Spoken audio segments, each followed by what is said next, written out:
Hello! Welcome to A Witch's Yarn, a mystical book club led by your host, Esther Dawn. In this podcast, we explore questions about the world of witchcraft and paganism through reading and research. Each episode, we read and discuss a multitude of topics, from deity worship to spellcraft. So grab a cozy beverage, get settled in your favorite chair, pick up your craft of choice, and join me as I tell you a witch's yarn.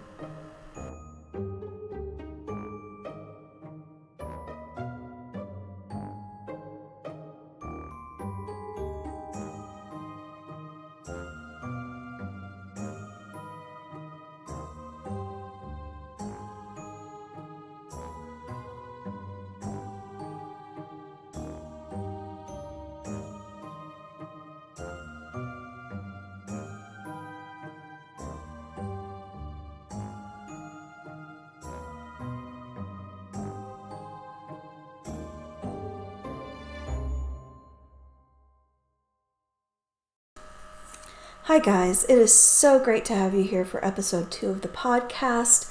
I'm your host, Esther Dawn, and today we will be talking about Sarah Tresson's Where the Gods Left Off. Now I'm going to start off by telling you I was really ambitious. I said, we're going to do the first 10 interviews. Y'all, that just did not happen. The thing is, I've read all 10.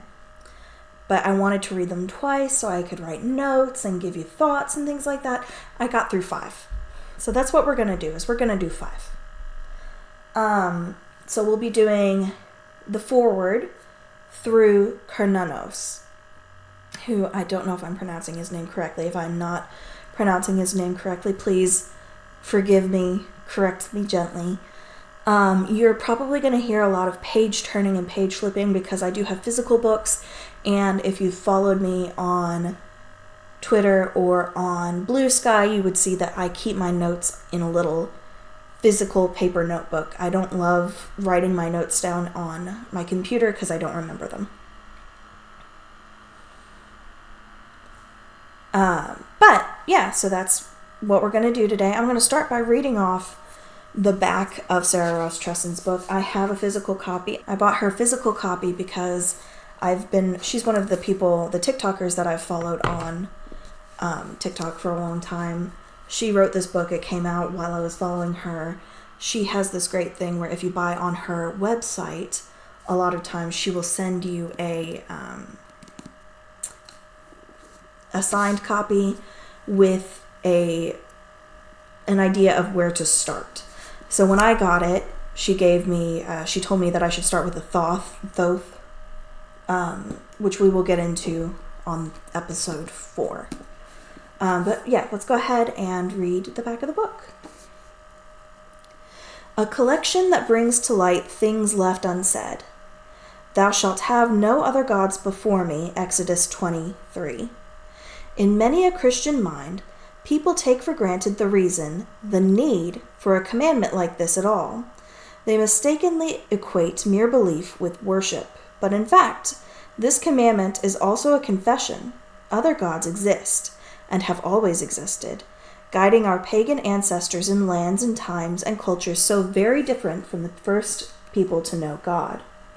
One might even write these deities off as nothing more than myths and legends.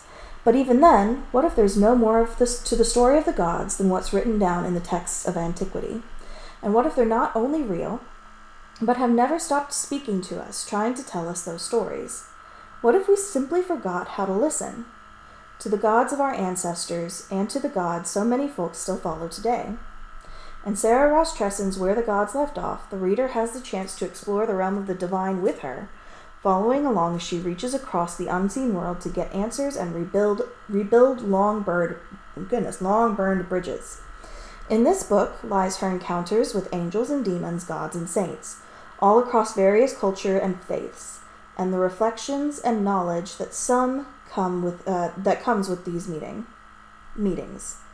And then there's a little blurb about her. It says, Sarah Rostresin is a Slovene-American author and Christian witch working to help people reconnect with the divine presence in their lives that centuries of dogma have cut them off from. Visit her website and follow her Instagram, Twitter, Instagram, TikTok, and YouTube.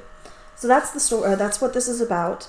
It's a bit different than some of the books that we're going to look at, which are more reference-based. This is more of just like a reminder that we can connect with deity without only relying on, if you're a Christian or a Christian witch, only relying on the Bible, or only relying on the myths. Like, we have the power and the capability to reach out to talk to these gods, and they will talk back. You're probably going to hear my husband moving around a little bit downstairs.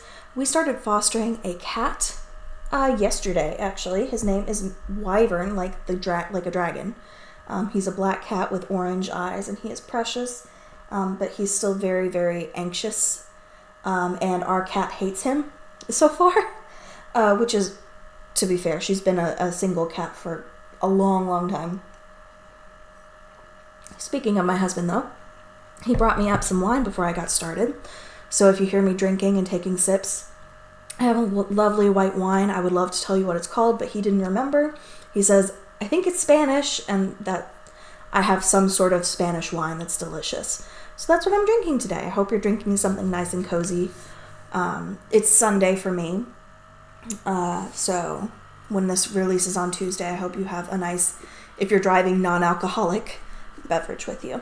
All right, so first I want to talk about the foreword and what first overall impressions of the book. I will admit, excuse me, that this was from my personal library before I even started deciding on this podcast. I bought this book like a year ago, but I finally decided I'm going to actually, really get down to the nitty-gritty of it, read it. If you look at my book, I might post a picture somewhere on the interwebs of how much I highlight, because my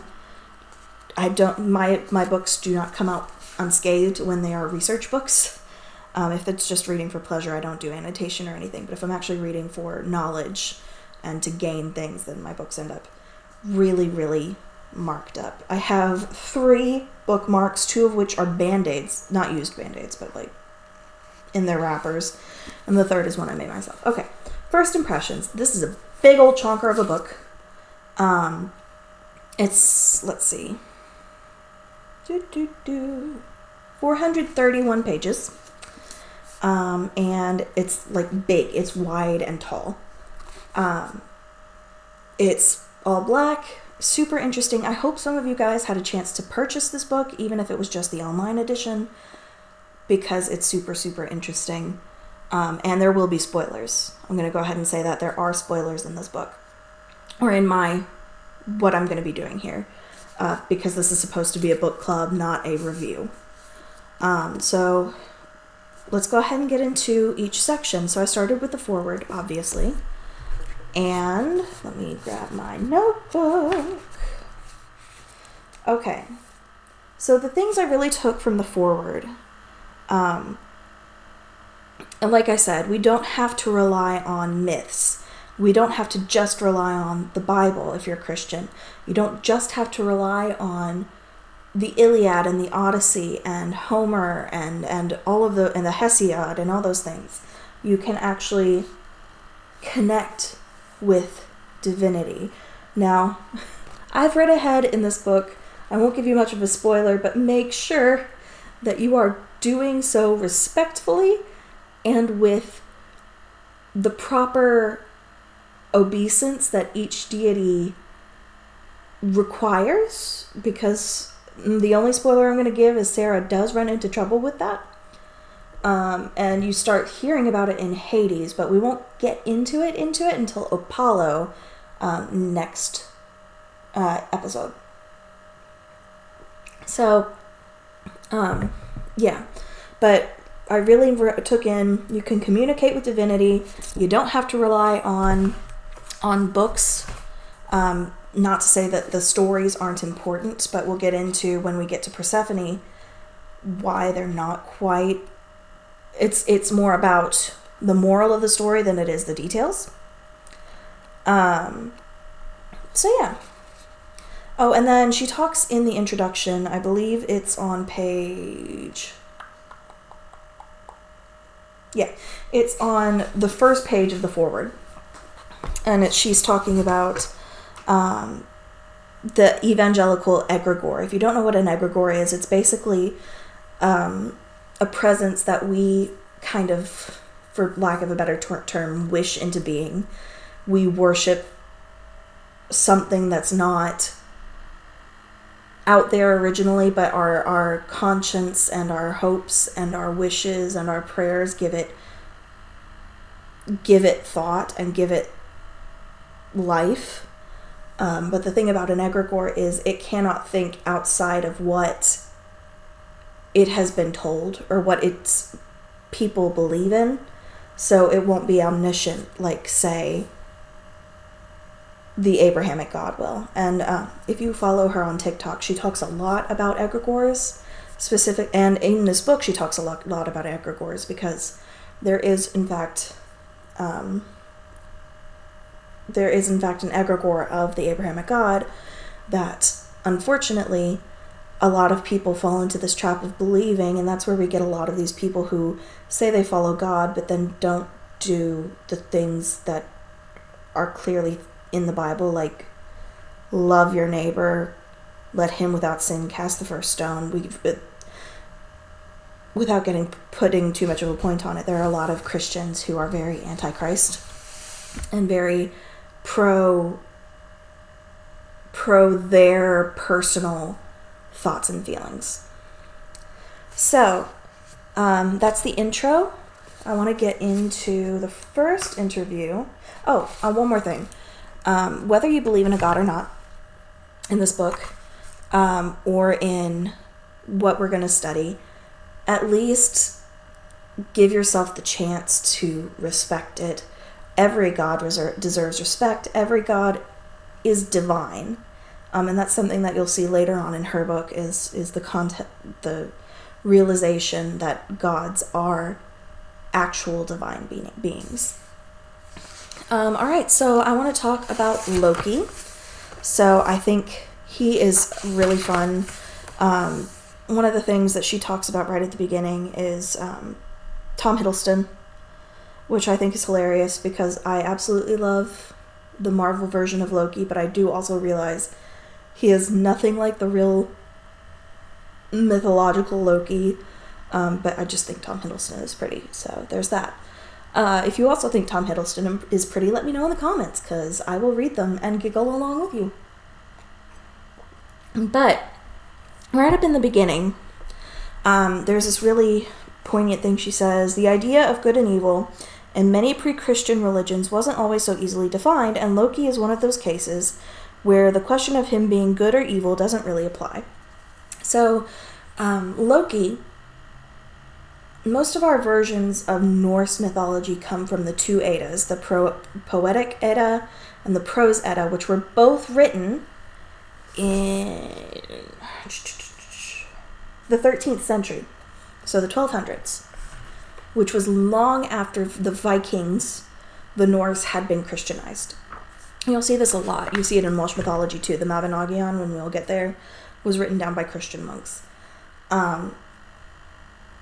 But so they come with that Christian perspective where they have to have this pure evil force, and so they kind of twisted Loki into that role where he didn't really fit, because that's not how the Norse viewed good and evil.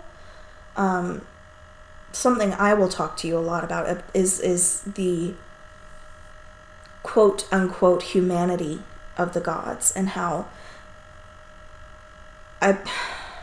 I have to say this way because I can't think of any other way to say it. They're flawed.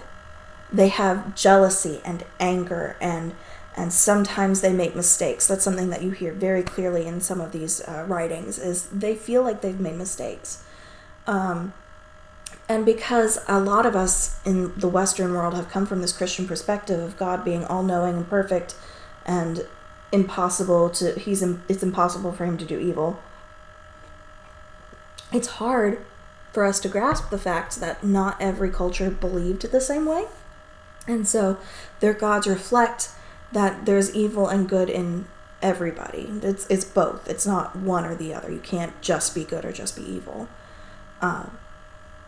So there's that. Christianization began from the 8th to the 12th centuries, and the Eddas were written in the 13th century. So seriously, all I'm going to do in this is I'm going to go from section to section, because the way she's got it laid out, she's got questions for each of them, and it's literally just question 1, question 2, question 3. I'll read off the question. I will not get too deep into the details, but I'm just going to tell you what I thought and what my impressions are, because that's kind of what a book club is for. It's about opinions, right? So Loki, she starts off with Loki, and her first question is, what has interested you in being interviewed? And essentially his response was he loves his people, and he is vocal about that, and he wants his people, his followers, to know that he loves them. And also that because he's a god of chaos, which we love a god of chaos, that he wants, but he's not just a god of chaos, he's a god that wants to help his followers through the chaos to grow from it, I believe. So there's that. Number 2. Why did you come to me earlier this year? So some of this is really personal. Like, you have to actually read it. But she's asking, apparently Loki had come to her earlier in the year to try to tell her something. And she's Christian. She's strictly a Christian witch. She's not like me and a few others who are Christo-pagan, where we worship God as well as other divinities. It is strictly God for her. So he came to her, and she wanted to know why. And it's so funny because she's like, these are the exact same cards I've been getting from God, from, Adonai. And I've been kind of pushing past it and moving away from it and kind of ignoring it.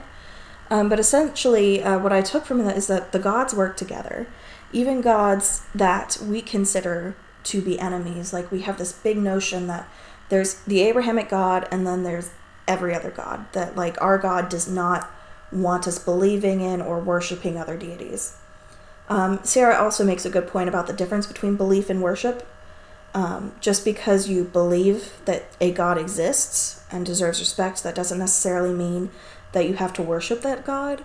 I feel the same way about, for me as another religion, just because I believe that the other religion is right in its own way, because we live in a vast world. That doesn't mean I have to become Hindu or what have you. Like, I can respect that religion, show my respect for that religion, and not worship that religion.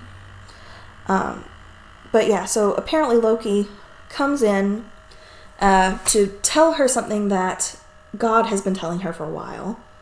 And apparently she had just been ignoring it. And that just tells me, the gods speak to each other. And that should tell us, hey, the gods are listening, they're watching, they're paying attention, they want to hear from us. And every god, the gods we worship and the gods we don't, they want what's best for us. She asks him what topics he would like to discuss. And apparently he's still just like, it's the things you're supposed to be focusing on. Again, I just said more emphasis that gods communicate and work together. And then question 4, she asks, what lessons do you want people to learn from you? And I thought this was great. And essentially he was just saying, I don't change. Some gods, when you read their interviews, they were like, I had to mold myself to still be heard and still be looked at. Like, we'll see that when we get to Bridget today. But he's just like, I don't change. I am me. I will always be me. And yeah, so he's a god who doesn't change to conform to modern views. Though he is flexible, and he's just who he is. So he is flexible with his followers. I will say that something that I've heard he loves to do, even with people who don't like spiders, with his followers, he will send them spiders. And I'm like, I don't think I can worship him just for that aspect alone, because I'm so flippin' terrified of spiders. So if you're a spider lover, that he's definitely one to look at. Number 5, he says, what do you think of she says, what do you think of modern interpretations of you? And that's where she brings up Tom Hiddleston. And I'm like, oof, that's so hard, because I love that character. But again, like I said earlier, I do realize that just because he's cool doesn't mean that's actually what Loki is like. And I said, Tom Hiddleston! Like, I literally, I wrote the note, Tom Hiddleston, with an exclamation point.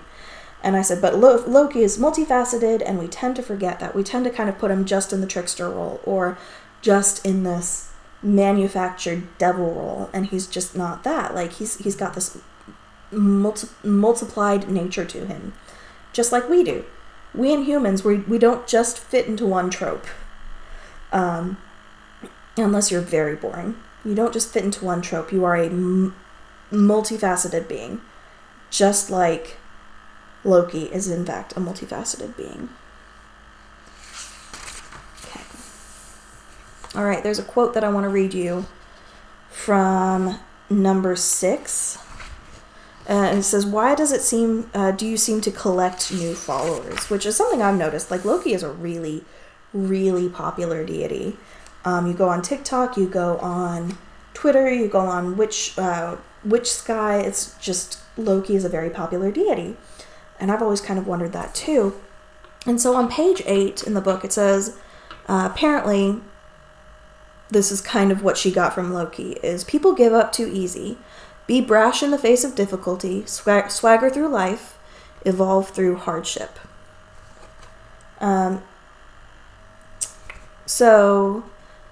She talks about how there's, instances in her past, upbringing, and how it affected her interviews. She believed gods were spirits, not actual divinities. This is going to come back and kick her in the butt later. It says, which, as you might imagine, freaked me out just a little bit. Or she heard it in her brain, kind of, and that kind of freaked her out. But she still had that thought of, oh, this is not, he's a spirit, like, super ghosty. But that's not what the gods are, and she'll get into that later, but yeah. Number 7, she says, what do you think of the state of the world right now? And it said, Loki thinks we're stuck in the past with traditions and values that aren't relevant. And I agree 100%. I think that we are so stuck in this. The first example that comes to mind is the quote, trad wife phenomenon, and how people are like, oh, wives are supposed to stay home and cook for their husbands, which the concept of that is actually really, really modern and didn't really come about until the 50s. If you think women weren't working in the time of the Vikings, you're wrong. So we're focusing on the wrong things. We're focusing on the wrong parts of the past. He's very much, you need to accept that the old ways don't work anymore in certain aspects. And it says, on page 9, it says, oh gosh, out with the old and in with the new seems to be his way of thinking, and it's frustrating watching people try and hold on to power they're not due with social values that are no longer relevant. Okay? Number 8, why did you want to be interviewed first? And the answer she essentially got was he had a personal message for her from God, which I still think is super cool.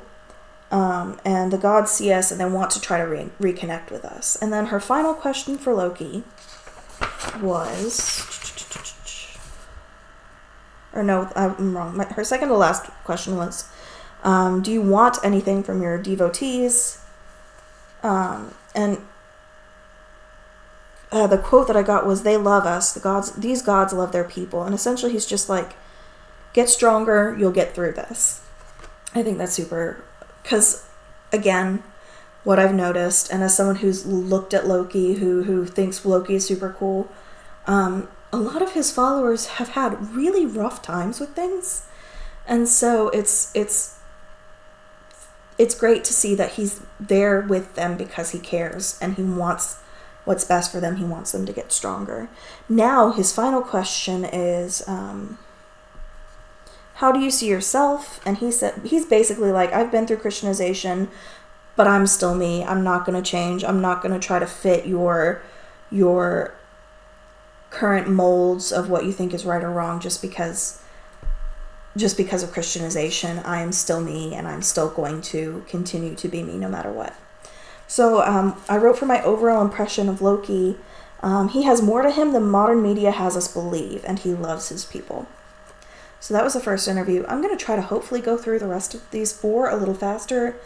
Lord knows what I thought I was going to get. Lord knows how in the world I thought I was going to get through 10 of these. Ugh. Okay, so the second deity that she interviews is interesting because I had not heard anything about this deity. I don't know anything about Eastern Europe, and I know very, very little when it comes to Chinese, Japanese, Asian deities, because, I'm from America. They focus very much on Western civilization. So, I grew up reading Greek mythology. I'm connecting with my ancestors, with Welsh deities, but I don't know anything about that Eastern Europe. And her second deity was Kresnik, who is a specifically Slovenian god. And that's important because she is Slovene American, and so this is essentially part of her ancestry, even though she's a Christian witch. Her ancestry connects to Slovenia. So I basically just said, I know nothing about this god. He's Slovenian. That's about all I knew. And I know that he's a resurrection god. We'll see that later with Cernunnos as well. He resurrects with the seasons. And her first question to him was, what duties do you still do you still have in Slovenia? And I said, he reminds me of my Welsh deities. He's resigned to being a fairy tale, or he has been a fairy tale for centuries, and then he's finally returning. So basically, he starts out as a god, and then he becomes a king, and then a folk hero, and then just like a fairy tale. And that happened with my Welsh pantheon too, which again we'll get into. But it started out, they were gods, and then they became, quote, historical kings, and now they're fairy tales, stuck to this book called the Mabinogion. So yeah, I just think that's really interesting how other cultures have done that as well, where you see it in somewhat in the Greek and Roman, but they don't say, oh, they're just fairy tales. They still say these were gods, but we don't believe in them anymore. It's just a story. Not that that's true, but that's what they're saying, what people were saying when I was growing up. So Kresnik's holidays have basically been kind of syncretized with St. George and St. John. And so that comes where we get to question 2, and she says, do you work alongside St. John and St. George? And what I wrote was, Kresnik, like several other Sarah interviews, protects his people even if they no longer believe. So even if they do worship St. John or St. George, Kresnik is still there. He's still taking care of them.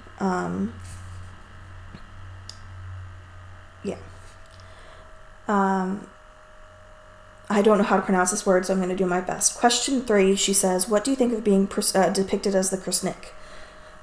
If you read in the intro, when he was reduced to a fairy tale, they basically turned him into a vampire hunter of sorts, and his character fights off something called the Kudlak. Again, I'm probably mispronouncing that horribly, which we will get into in a little bit later, because it's relevant to something else Sarah's doing. And he's like, it's hard. I still I still watch my people. My love isn't dependent on their worship. But essentially it breaks my heart because one of my biggest fears is being forgotten. And so to see him being resigned to just being in the background is hard to hear. Question 4 that she asks is, how do you view yourself?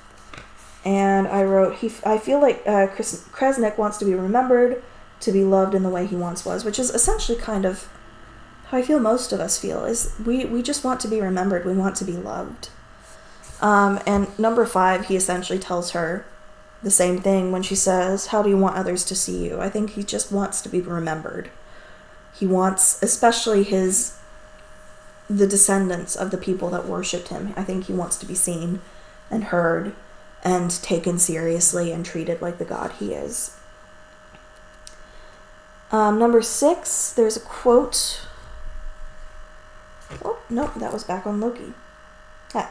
Number 6, Kresnik is proud of how his people have... Oh, what was the question? Good Lord, I'm messing up. What do you think of modern Slovenians? And it says, and I wrote, Kresnik is proud of how his people have faced hardship and triumphed. She grew up being told that other gods are demonic, and I did too. So it's nice to see her grow on her journey. So essentially she had this moment of, what if I'm just talking to a demon? And she kind of faced that. But Kresnik just seems really, really happy with his people. He's proud of what they've gone through. They fought, I think she said, for 1,000 years. I don't know anything about the Slovenian people. I'm sorry. But essentially they fought for 1,000 years, and finally they have their freedom, and they're their own country. So he's proud of that for them, that they've been strong throughout all that. Number 7, she's asking about her book. She's written a book. It's published now, but at the time she was still writing it when she was doing this interview. She was writing a book that is called The Glass Witch. It is also available on her website or at any online retailer that you could think of. But it says, what are your insights on the Kudlak? And the Kudlak is kind of like a vampire creature, from what I understand. And what I got from this is 7 and 8. So question 8 was what? How does the main character defeat the Kudlak in her story? Which she doesn't give specifics because that would kind of spoil her book. And I just said I don't know what a Kudlak is, but I will check it out in The Glass Witch. So I didn't really get much out of this because I feel this was more specific to her specifically. I do love that how she describes these interviews. She's really showing us how she grows as a witch, and in her, I think her clairsentience, and which we will eventually be reading Psychic Witch. The author's name escapes me, because that's something that I think is really cool, and that will be an actual, like, legit resource book. But, yeah, so she's growing her clairaudience. She's going from relying mostly on her cards to trusting her gut, trusting her instincts, which is why I think this is such a cool book. Can we verify any of this? No. Like, unless we go with our tarot cards and we have conversations with these gods ourselves. But it's still interesting because I think witchcraft is such a personal experience, and she's sharing her personal experience with us. Okay. Now we're going to talk about, I say my favorite, but there are 3 really, really good interviews in this first section. We're going to talk about one of my 3 favorites in this section. I told you last week that I'm a choir director, and my choir gets so annoyed with me because I'll say, oh, this is one of my favorite whatevers. And they say, Esther, every song we sing, you say is one of your favorites. I'm like, but it's true. I'm not really good at picking favorites. I guess that's what makes me a good teacher. But our next interview is with, my overall impression of Kresnik. Kresnik is a loving God who adores his people and wants to be loved in return. Okay, so the first thing I have to say about Hades, and I posted this on social media as well, is it bad that I had the Hadestown soundtrack stuck in my head the whole time I was reading this interview, and later when I read Persephone's interview, which we will not get into today. To be fair, my husband and I had just gone and seen it. The off-Broadway production had come to our hometown, and so we went to see it, and it was great.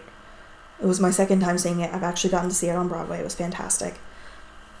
But is that bad to have that? I don't know. I don't know. Let me know what you think. So in the beginning, she talks about the rape of Persephone, and it's so complicated. So we have to remember that the Greeks had different thoughts on rape and on consent and on, how marriages worked. Like, it was a very, very, very patriarchal society where the men made all the decisions. Women didn't get a choice about who anyone married, so not even the mom. Zeus was Persephone's dad. Demeter was her mom. Zeus was her dad. And so he made like a pact with Hades. And we'll get into what Hades thinks about that later.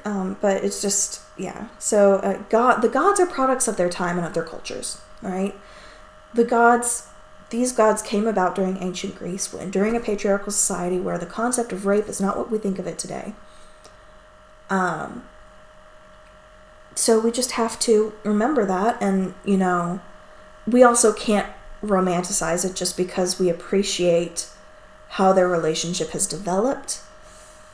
We can't just romanticize it. We'll get into one of the questions, because I'm gonna throw some shade. And then I said, I agree with Sarah about the death in the maiden trope. I love the death in the maiden trope. And it's really hard to let go of our preconceived ideas, especially when it comes to interpretations. There are so many Hades and Persephone interpretations. Like, it is wild. And I get it because, like, it's got that dark romance vibe, and it's mysterious, and who doesn't love a bad boy? Although we cannot take Disney's Hercules as fact, because that whole story is just very fictionalized. And Hades is not the devil. Like, again, we're running into that idea that we, as a predominantly, at least culturally, Christian society, we take Hades and we need a devil figure, and because Hades is the ruler of the underworld, even though the underworld of Greece is completely different from hell, we assign Hades that devil role. Anyways, I will continue just blabbering on about that if I don't get to the questions. So the first thing, so Sarah has this moment in the book where Hades, where she's pouring wine for Hades. She has no idea what she's doing. She's not going through the proper rituals. She's not washed her hands with living water.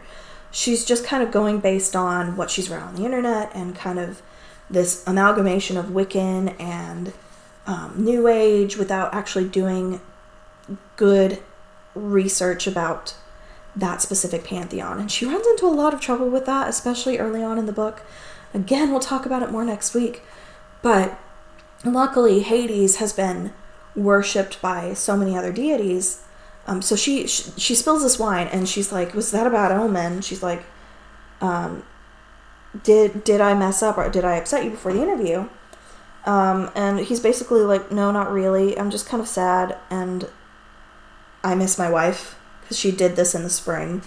And she says she got like a ping from God, like a gut feeling, like, you know how you have instincts. She basically don't talk about Persephone, or not don't talk about Persephone, but don't have them speak at the same time. So I'm going to have to look more into this. I will let you know what I find out. But there seems to be this thing where they can't really communicate while she's separated from him in the summer. Yeah,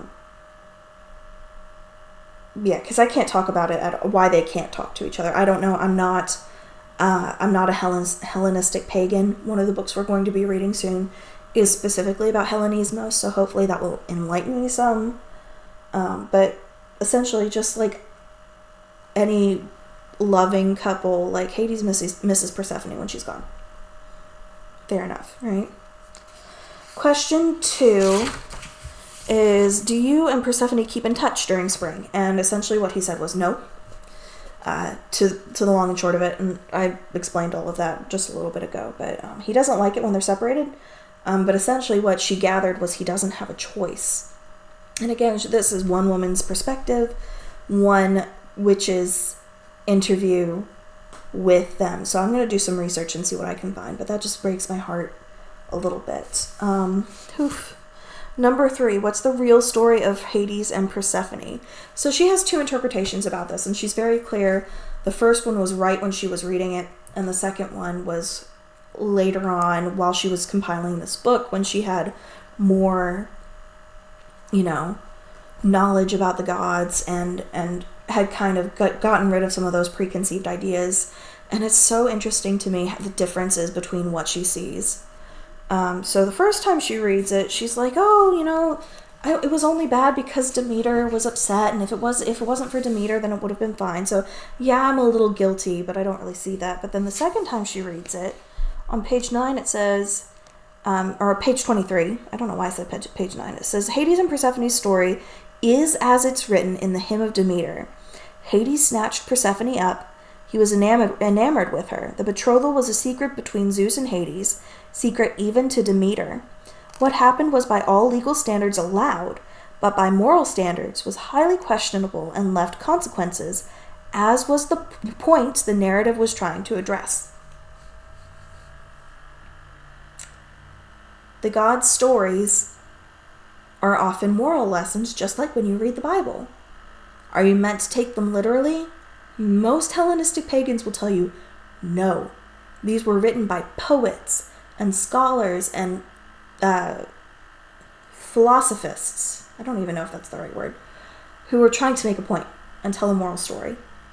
So do the specific details matter?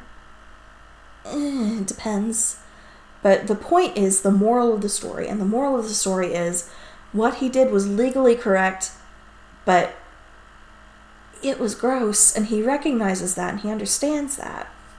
That doesn't mean that he doesn't love his wife. That doesn't mean necessarily that Persephone doesn't love him. It just means that they're,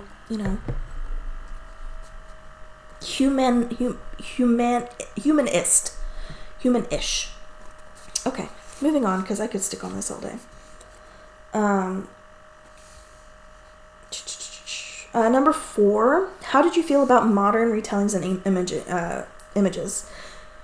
This is where I'm gonna...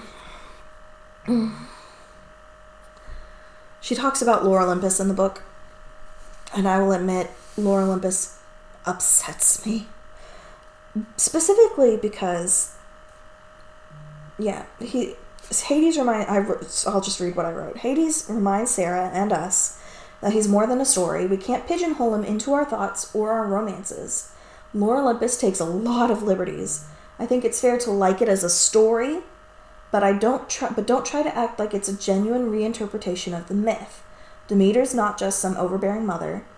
Hades and Persephone are not star-crossed lovers the way we think about them. And can I just say that the author did, or the comic artist did Apollo so dirty. So dirty. And that's why I can't read interpretations like that anymore, as much as I love them.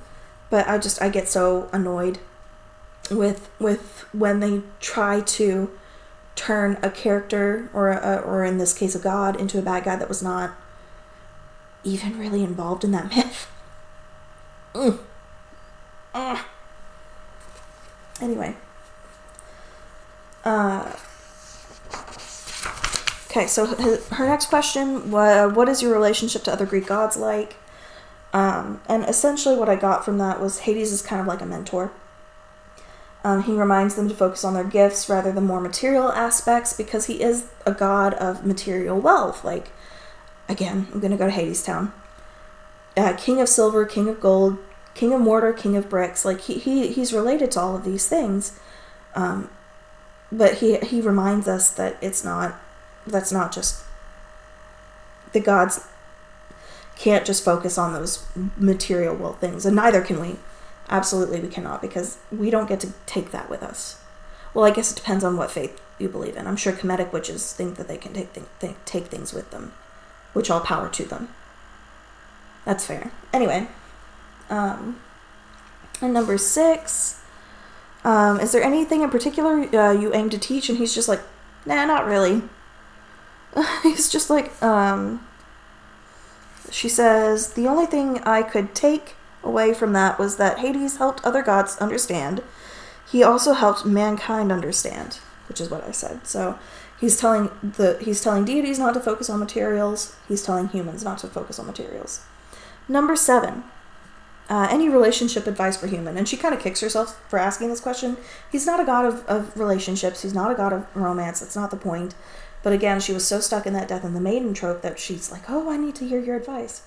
But he does eventually say, and I said, his relationship advice feels similar to the advice I would give anyone. Be honest, don't hide things, communicate. And I wrote Chinese dramas because in Chinese dramas, I love Chinese dramas because they're so dramatic and soap opera-y while also having flying dragons, and I think that's great. But one of the biggest issues I have with Chinese dramas is so many issues would be avoided and the shows would be so much shorter if they would just flip and talk to each other. But yeah, so anyway, I wrote Chinese dramas. Number 8, can you hear me flipping back and forth between my book and my notebook? Best and worst parts of being god of the underworld. Oof. So essentially, what he's saying is that he's got these gifts, but they can be a burden. And I essentially was like, I can't imagine the pressure of being a gatekeeper and king to thousands and millions of souls. And they're all their own unique individuals. You hear the story of like Sisyphus. And he is personally, or in large part, in charge of deciding these fates for these beings, you know? And then 9, any last messages to share? So I said, I find Hades' final advice to be super poignant as god of the dead. He's reminding us to enjoy life as we can. So for my final thoughts, I said, Hades isn't who media portrays him to be. He is so multifaceted, deep, and even flawed. And like I said before, the idea of gods is these all-powerful, all-knowing, all-good beings. That is a very, very Christian perspective. And the Greeks didn't think that way. The Romans didn't think that way. The Norse didn't think that way. The Egyptians thought more that way, I think, than some other cultures. But they're people-ish. They're like super powerful people. Like, they're not people. They're gods. But that's the best way I can think to describe them, is they're people-ish. So now we get to move on to Brigid, and I was super excited because she's a Celtic goddess. I was a little sad because there are no specifically Welsh gods in here, but of course, it's such a small demographic of people who worship Welsh deities. I could have made my life so much easier and been like, oh, just Celtic, but that's just not where my brain went. My brain went Welsh, and my pendulum went Welsh, and yeah, so of course. Anyway, so Brigid is a Celtic goddess. She has a lot of domains, and she's sometimes seen as a triple goddess like Morrigan. She became Saint Brigid through the Catholic Church, and the Catholic Church tried to dismiss her by saying, well, she didn't actually really exist. But the Irish held on to her anyway. They said, you're not getting rid of our saint. And I think that's so cool about Celtic culture, Irish culture, is that they stuck to their traditions so hard, and so many cultures. Sarah talks a lot about syncretism. You have a lot of people who say, oh, you know, the Christians stole this holiday or that holiday, and that's not actually true. What really happened is the Christians said, you can't worship, you're going to become a Christian and you're not going to worship the holiday anymore.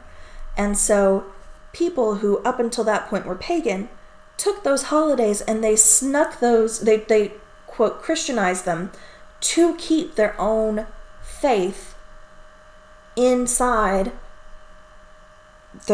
inside what they were doing. So they were still worshiping their gods, and over time the worship of their gods stopped, but the tradition remained.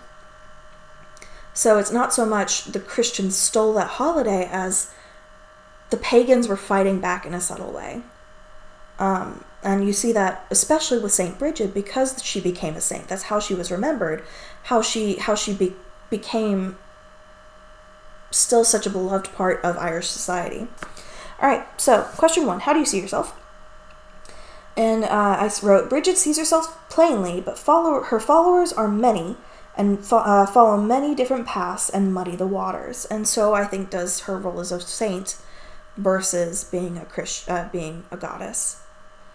Number 2 was, how are people irresponsible with your image? So she's asking, Bridget basically said people are being irresponsible with what they think of me as. So Sarah asked, why do you believe, or how do you believe that? And she says, and I said, she's a beloved goddess and was given so many duties when they weren't her original purpose. Surprising that it isn't to do with herself as a saint. So because she was so well loved, people would go to her for things that weren't really in her wheelhouse, and so she kind of became known for working for that too. So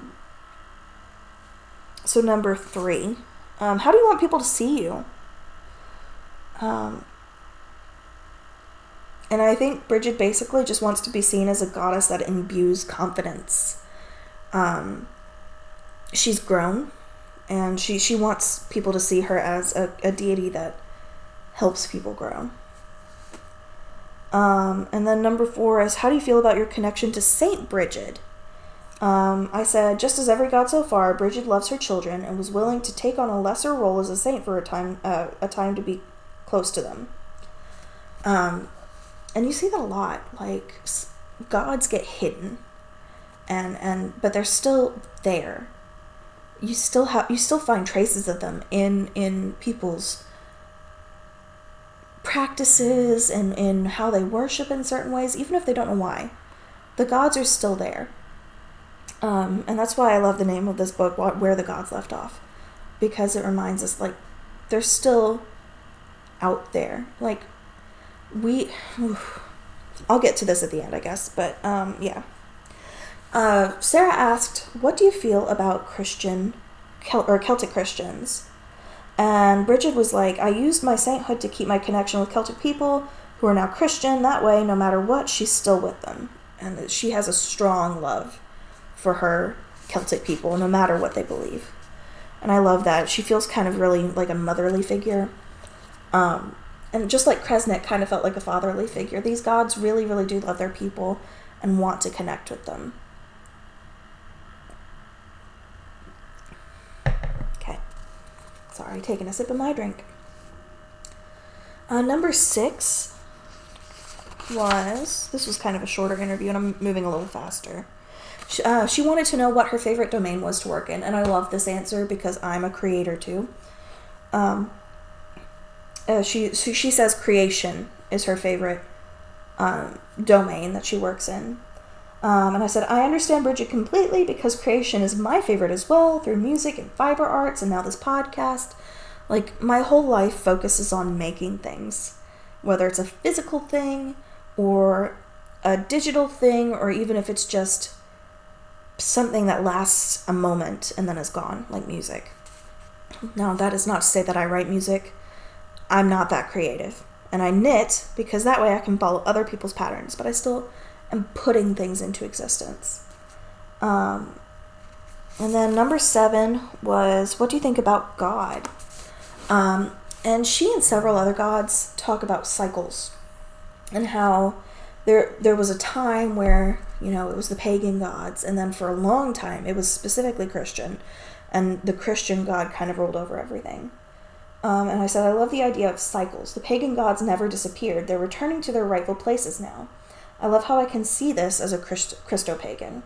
And I really can, because you've got these centuries and centuries where paganism was seen as this horrible thing, and witchcraft was considered demonolatry, which there are some Christians who worship demons. That's just not my shtick. And that's fine. I don't think they're horrible or going to hell. I don't even really believe in hell anymore. But yeah, so we've got this idea of, gods being, or, paganism being wrong and witchcraft being wrong, and now we're starting to see it become more accepted, and I think that's fantastic.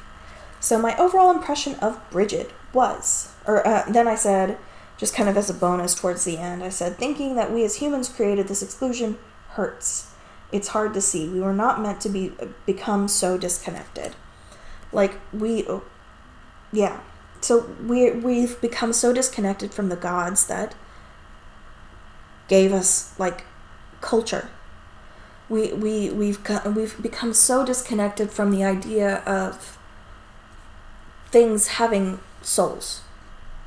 All right, lots of people debate on whether animals have souls, but we've lost our credulity. We've lost our awe, I think, and so I see that a lot with how we've gone from Bridget as a goddess to Bridget as a saint to now Catholicism denying her existence. Is we started out with this huge idea of the gods representing different things, intangible things. There's gods of thunder and gods of the weather and the sun and the moon, but then there's also gods of poetry and music and weaving, and how do you quantify that, And so anyway, that's my little spiel. Finally, the last interview we're going to talk about today. Again, how in the world did I think I was going to get through 10 of these when I can't stop talking? I was most excited about this one because this god, Cernunnos, is connected to, it's kind of almost a title, and he's in a way connected to Arawn, who is a Welsh deity that I think is super, super cool. He's the god of the otherworld, so kind of like the underworld. So that's two gods of the underworld that we're talking about today. And they're so different. And that's what I love about having so many gods from so many different places. Is they're all unique.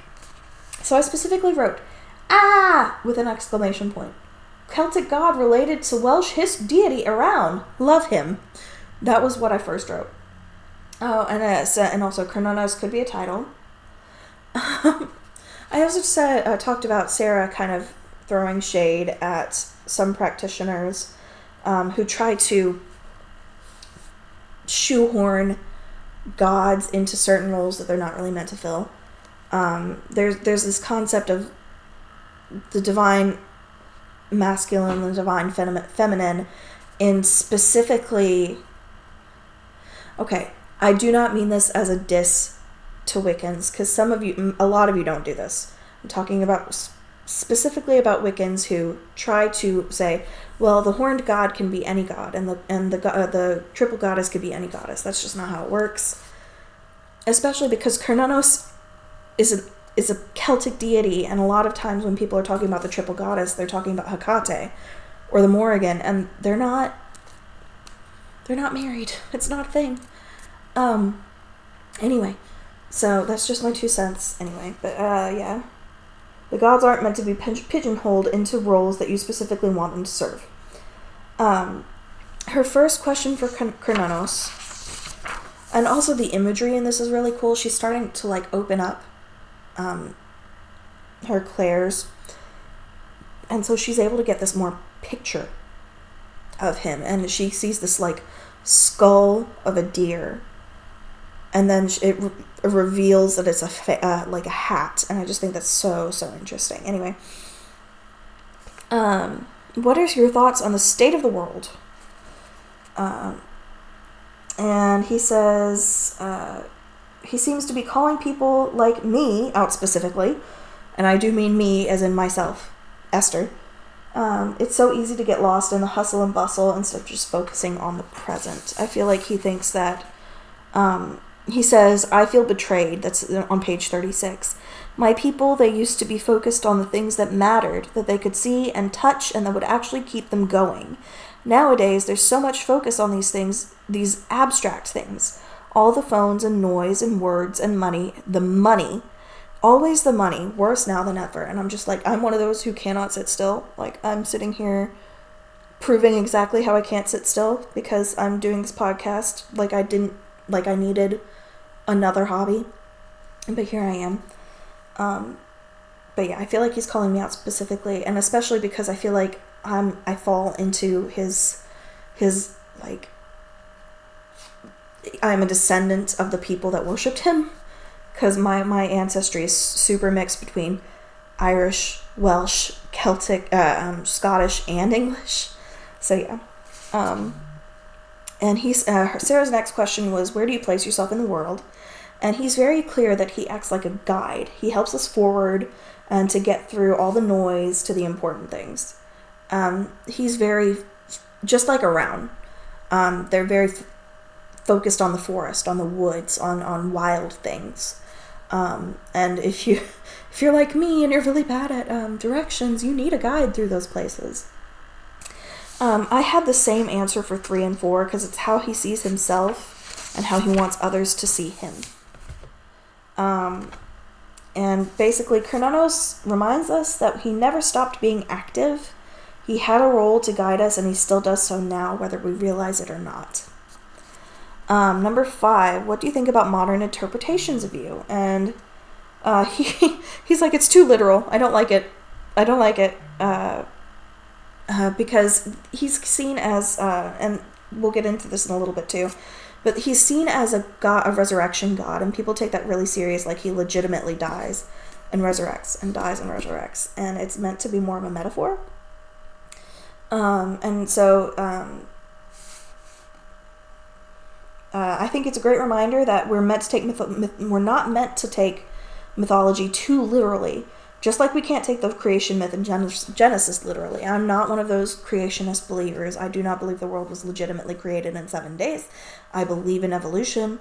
I believe that, I don't believe that the first 5 books were actually written by Moses, because there are definitely things, anachronisms within the book that contradict that, especially if you read it from a scholarly perspective. Like I have the Oxford annotated Jewish, the Jewish annotated New Testament and the Jewish Study Bible, both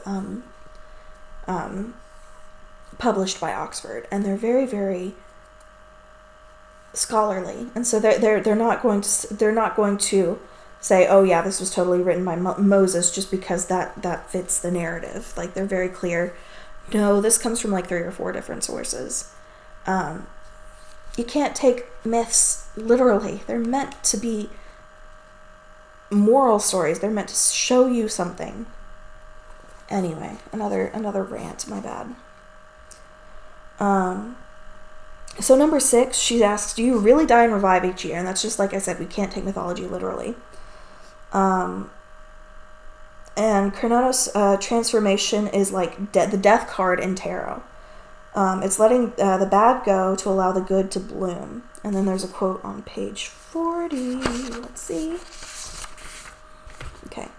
Experience is what lets the hunter hunt and the doe learn to avoid the hunter. Always learning, growing, and changing. Okay. There's no time. Yeah. So, you're supposed to change, you're supposed to grow, and sometimes that can feel like a death of your innocence or a death of your ignorance, but it's a death.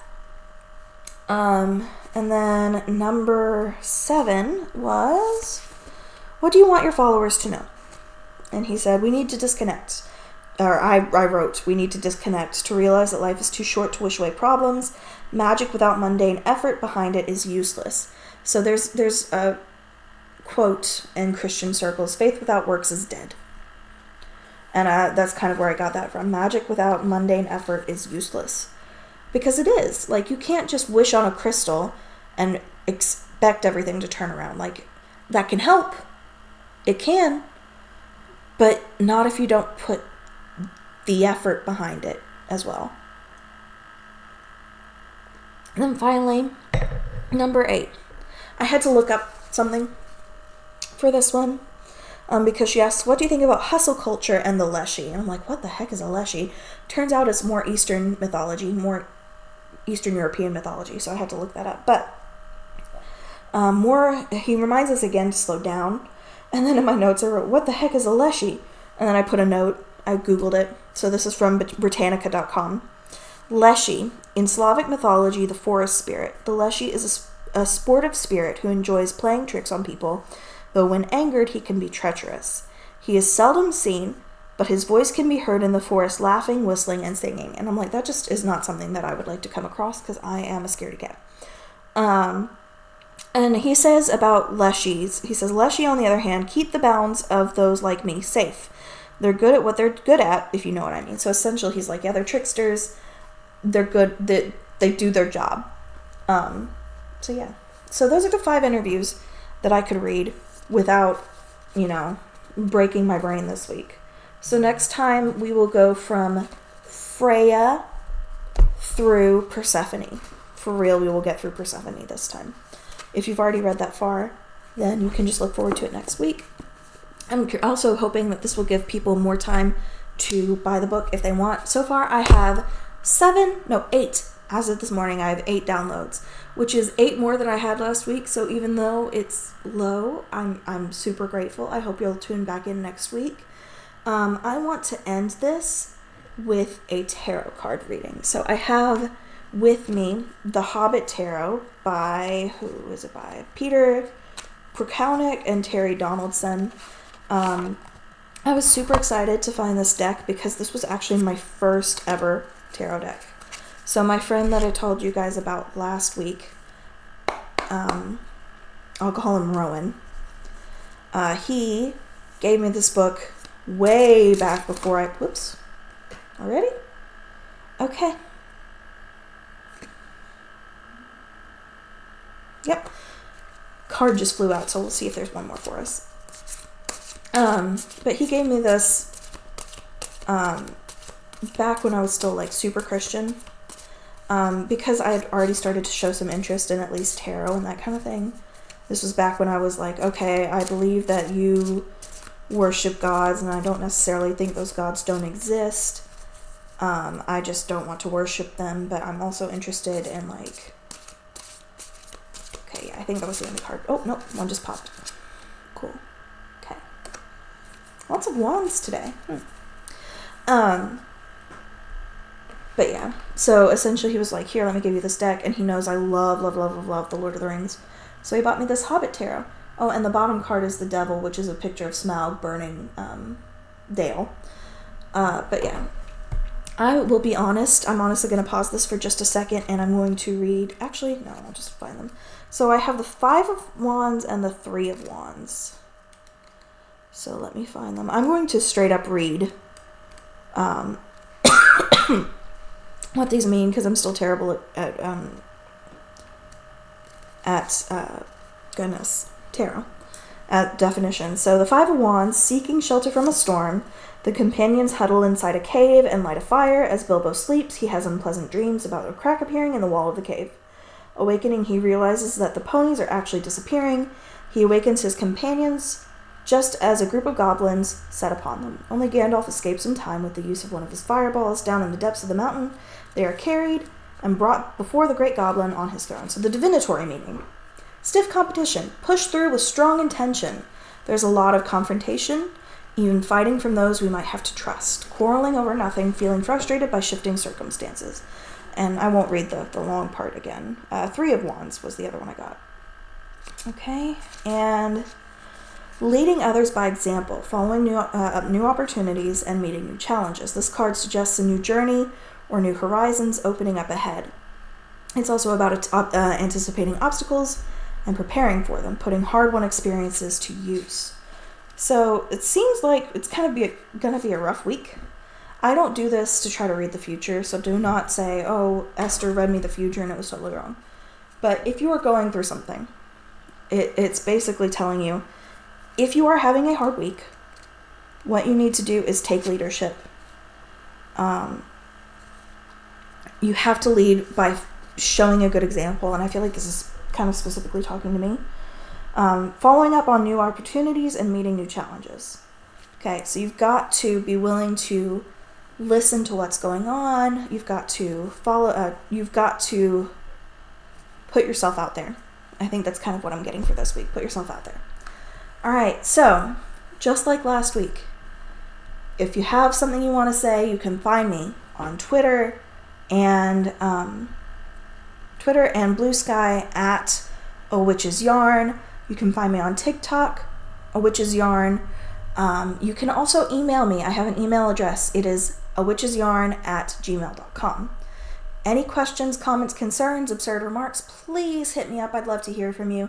Thank you so much. I hope you have a great week, and I will see you next Tuesday for episode 3, which is, oh gosh, who is it? It is Freya through Persephone. Thanks. Bye!